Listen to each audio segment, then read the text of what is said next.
In this lesson, I'd like to explore the dynamic contour toolpath. Now, we already machined this area right in here. However, let's assume for a minute that we did not finish it.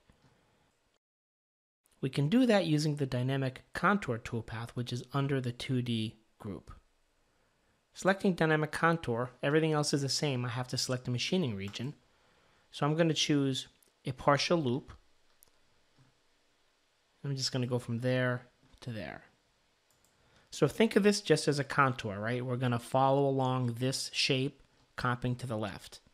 However, depending on how this is roughed out, the contour toolpath doesn't know if it can just come right into this wall in one pass, or if it should actually work its way into it. So with this chain selected, I click OK. Before I click OK here, you'll notice that everything else here is grayed out because for this toolpath, we just need a chain that we're going to machine. No containment, no air regions, no avoidance regions, and so forth. I click OK. I'm going to go down to the tool and I'm going to select the 5/16 tool. We know that works because it fits in there. It did so with the earlier high-speed toolpath. For the comment, I'm going to type in dynamic contour. And you'll notice for the cut parameters, we have our traditional settings. I'm going to make sure this is 0 for both the floors and the walls. However, one option we have, which we didn't have before, was contour wall. So this helps control how the toolpath removes the material. So the radius of tool that shaped the stock. Well, if you recall, we chose a 1/2 inch end mill before. So let's just put in 0.25 for the radius here. So you enter a value here if the contour stock was already cut by another operation. Well, for example, the previous operation we did. We enter the radius of that tool here, and this information helps better define the shape of the stock removed by the dynamic contour toolpath.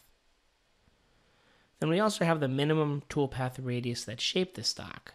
Now in this case, if the contour stock was already cut, we can enter the toolpath radius here as well. So let's put in 0.25 for this.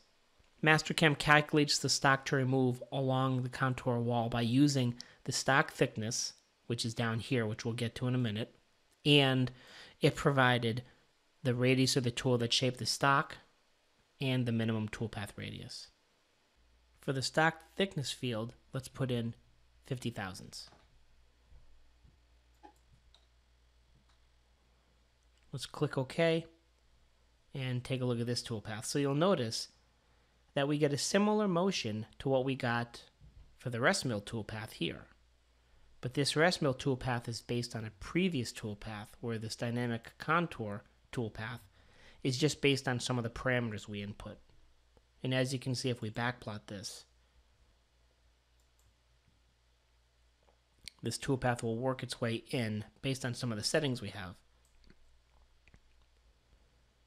and then work all the way into the corners here and get rid of the material there.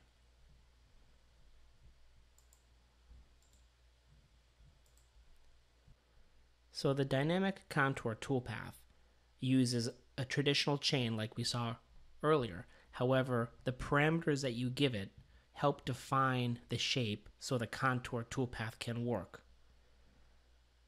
On the other hand, the dynamic rest mill toolpaths that we saw earlier, those utilized previous toolpaths to determine the shape of geometry that I needed to remove.